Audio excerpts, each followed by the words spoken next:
Chaturanga, so we don't get as much time as we'd like to work on alignment in Chaturanga in classes. As many of you will know, it is one of the more challenging transitions that we try and execute in some of our classes.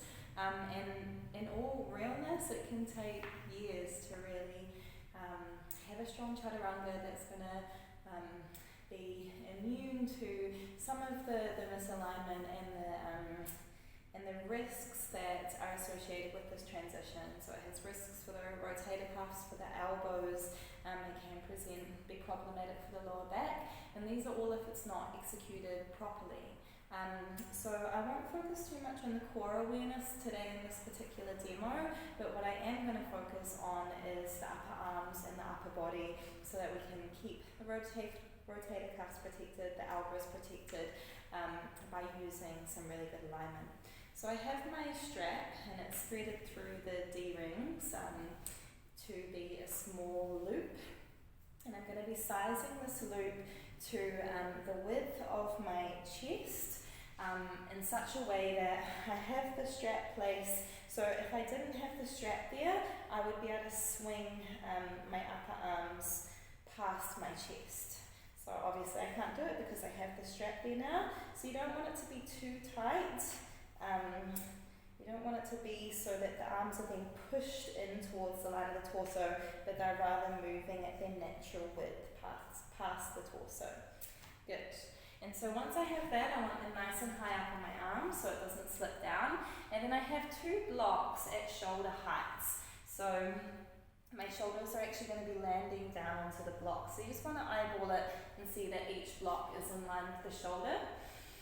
From there, I like to place my pointer finger to the base of the block, and my other fingers are facing forward, and I'm setting up to be into a low plank position. So my hips are leaned forward. And I like to instruct having, rather than stacking the shoulder directly above the elbow and the wrist so that they're stacked, I find it helps to overcompensate just slightly so that the shoulders are slightly further forward, and that will set us up for better stacking of the elbow over the wrist once we actually come down into the Chaturanga Dandasana. So it does definitely vary the proportions that people have, how this works, so please adapt it to make it work for you. For mine and many other people's proportions, it does help to overshoot the shoulders to begin.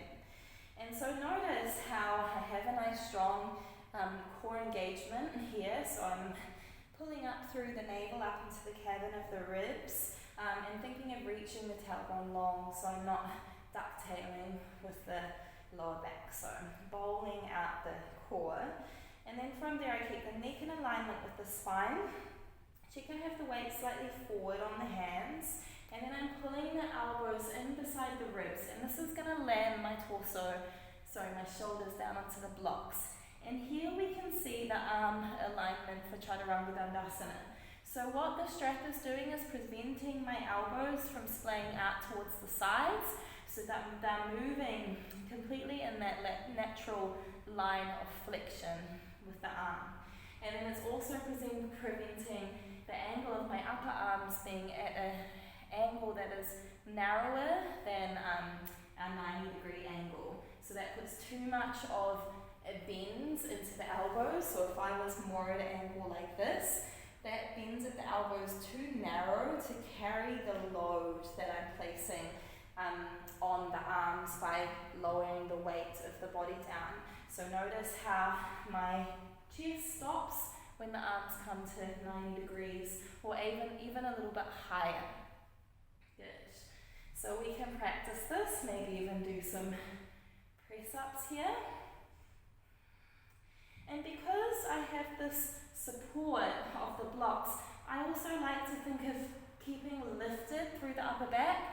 So another concern that we have in Chaturanga Dandasana is that when we come down, we really sag into the upper back and we let the space between the shoulders retract, so that space becomes quite deep there between the shoulder blades, as you can maybe see as I'm demonstrating now. It's almost as if my shoulder blades get all bony and touch each other. Let's spread the fingers extra wide, and we have the extra support of the block, so we don't have quite as far to sustain this, but I want us to think of protracting through the space between the shoulders, slowly lowering down, resisting that dropping of the space between the shoulder blades as much as we can. And we won't always get it perfect, especially once we start to fatigue. I have a bit of fatigue in my wrist, so that's taking away my awareness in other areas of the shape. So we notice how that strap keeps these elbows in. So that's the difference between, if you can see me from behind, my elbows moving like this as I come into my chaturanga. They're coming flush past the chest and then coming like this through my chaturanga. And that angle with the elbow isn't safe for the elbow as it moves down with the weight of the body in our chaturanga. So I'm keeping my elbows flush in towards the ribs. They don't have to draw in so much that they tweak in the other direction. They just move past, and then from there, letting the upper arms not come any deeper than 90 degrees. And again, working on keeping protracted as best as we can through the upper back as we lower down. From there, we can shift the hips forward, lift up the quads off the ground, press the mat down to the ground and come into up dog. That's another alignment video for another time.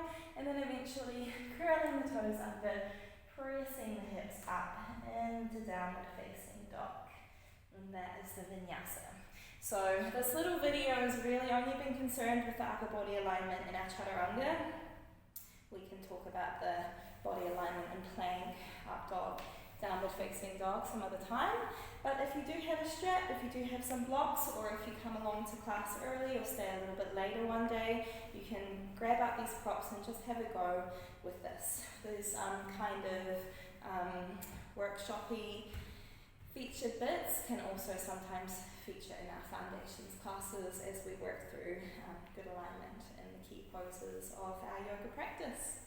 Wishing you all a wonderful day. Thanks for watching me as I geek out about some of the most common misalignments that we have in our yoga practice. I really hope that these videos can be beneficial and really help you to have a long-lasting, satisfying and enjoyable yoga practice.